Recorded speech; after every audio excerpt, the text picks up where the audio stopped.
Olá, tudo bem? O objetivo dessa semana é lhes orientar para que a gente faça uma revisão do conteúdo.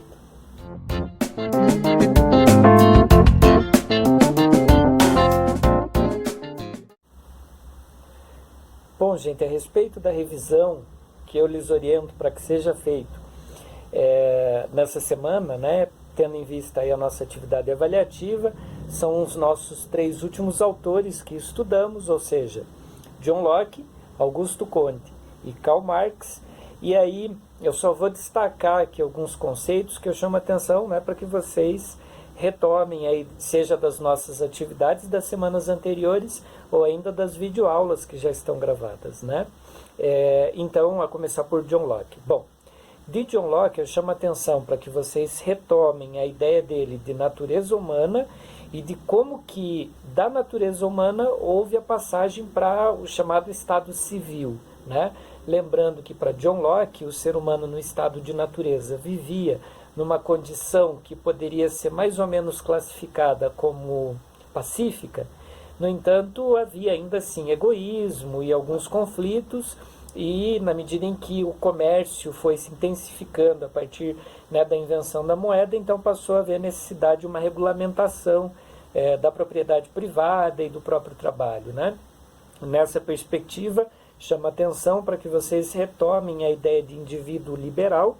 lembrando, né, que indivíduo liberal para John Locke tem a ver com essa percepção de um indivíduo que, apesar de fazer parte de um contrato social, ele ainda mantém uma certa autonomia, de poder dizer não ao Estado, por exemplo, quando ele percebe que o Estado já não cumpre mais esse contrato social, né, tal qual havia se firmado no seu princípio. Então, é um indivíduo que é liberal na perspectiva que ele impõe um limite ao Estado, que ele concebe, né, o Estado dentro de uma ideia de prestação de serviço a ele, né, e uma submissão, então, dentro desse jogo. É bem diferente do que havia pensado, por exemplo, Maquiavel, Thomas Hobbes, que concebiam o poder do Estado de modo absoluto, né?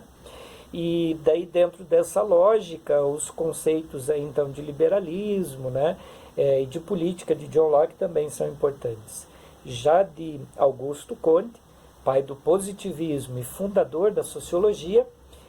eu chamo a atenção para que a gente retome aí a ideia de ciência, como concebia a ciência, né, nesse período, e sobretudo esse autor, né,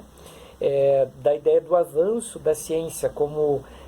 aquela que possibilita o progresso, né, a ciência garante o progresso, dado o rigor metodológico que as outras áreas do conhecimento, né, chamadas, por exemplo, de ciências humanas, não tinham, né, pelo menos na pretensão do autor, no modelo como pretendia o autor. Daí todo o processo dele de tentar extrair de Isaac Newton, né, enfim, de Francis Bacon, de cientistas aí a metodologia do pensamento deles, da ciência deles, e trazer isso para o âmbito da observação da sociedade. Também chama atenção, né, então já